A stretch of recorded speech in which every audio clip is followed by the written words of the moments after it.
अगले कुछ घंटों में तुम्हारी मौत होने वाली है, पर तुम्हें अग्नि देने वाला तुम्हारा बेटा नहीं आ पाएगा। यह बात सुनकर पिताजी कांप उठे।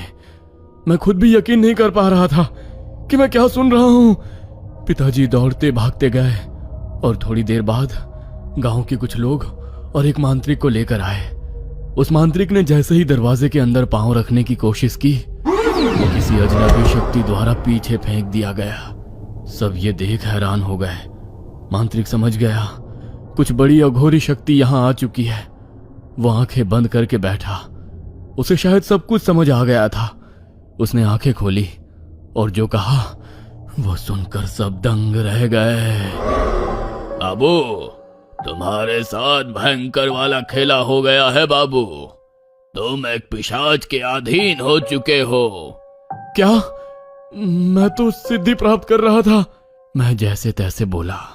हाँ, सिद्धि प्राप्त हो गई है तुम्हें, पर यह पिशाच सिद्धि है।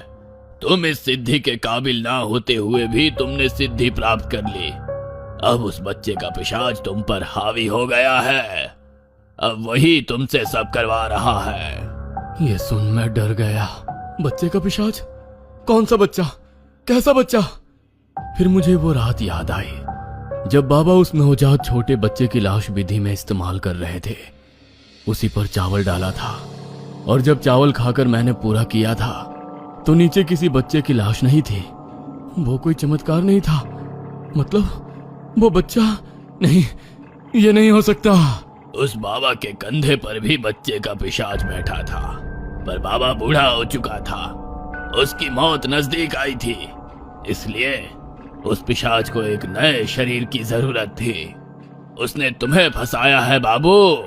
तुम्हारी लालच, हवस उसने भांप ली थी, पर वो बाबा खुद से तुम्हें सिद्धि नहीं दे सकता था, क्योंकि तुम कोई सिद्ध पुरुष नहीं हो।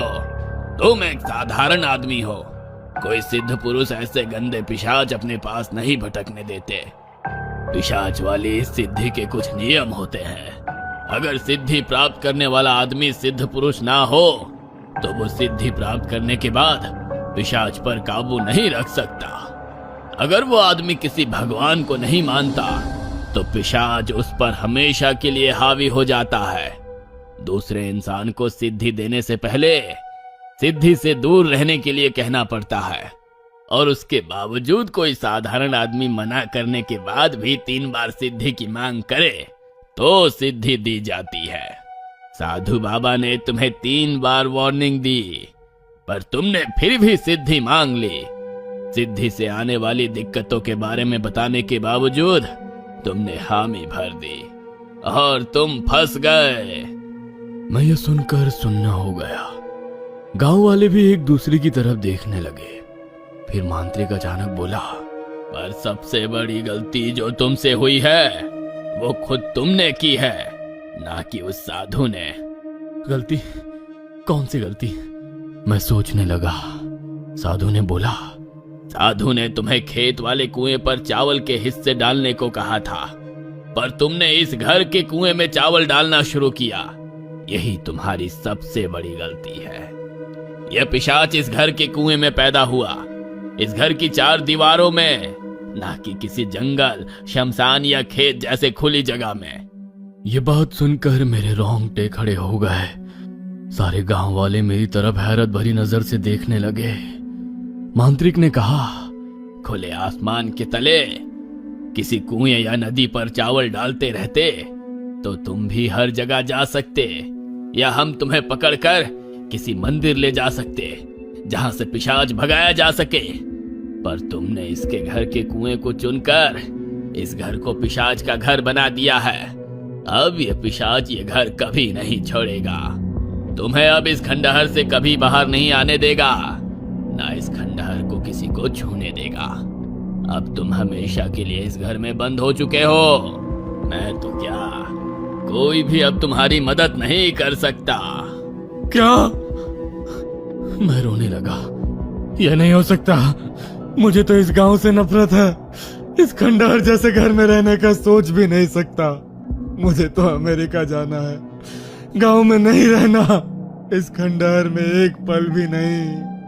मैं गुस्से से उठकर घर के बाहर दौड़ने लगा कि पिशाच ने मुझे वापस घर में फेंक दिया। मैं रोने लगा, अरे ये कैसी सिद्धि है? हे भग, मैं भगवान का नाम लेने की कोशिश कर रहा था, पर मन में भी मैं भगवान का नाम नहीं ले पा रहा था। मुझ पर पिशाच ने पूरा काबू कर लिया था। फिर मेरे दिमाग में आया, ये सारी जमीन वो बिल्डर खरीद चुका है, वो ये खंडहर तोड़ देगा, फिर तो मैं आजाद हो जाऊंगा।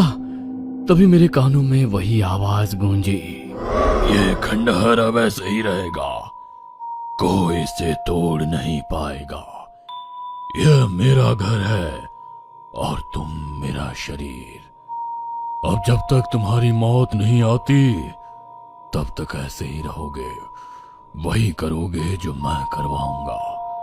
तभी बाहर आओगे जब मुझे जाना होगा।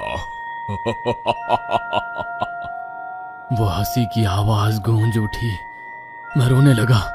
मेरी ये हालत देखकर मेरे पिताजी मेरे पास दौड़कर आने लगे, लेकिन दरवाजे तक पहुंचते ही वो दूर फेंक दिए गए। वो ये बर्दाश्त नहीं कर पाए और उनकी वही मृत्यु हो गई। मैं अपने पिताजी की तरफ भागने लगा तो मुझे उस पिशाच ने फिर अंदर फेंक दिया और मेरे कानों में आवाज गूंजी, याद नहीं क्या कहा था? कुछ घंटों में मौत होगी रामदीन की और उसे उसका बेटा अग्नि भी नहीं दे पाएगा।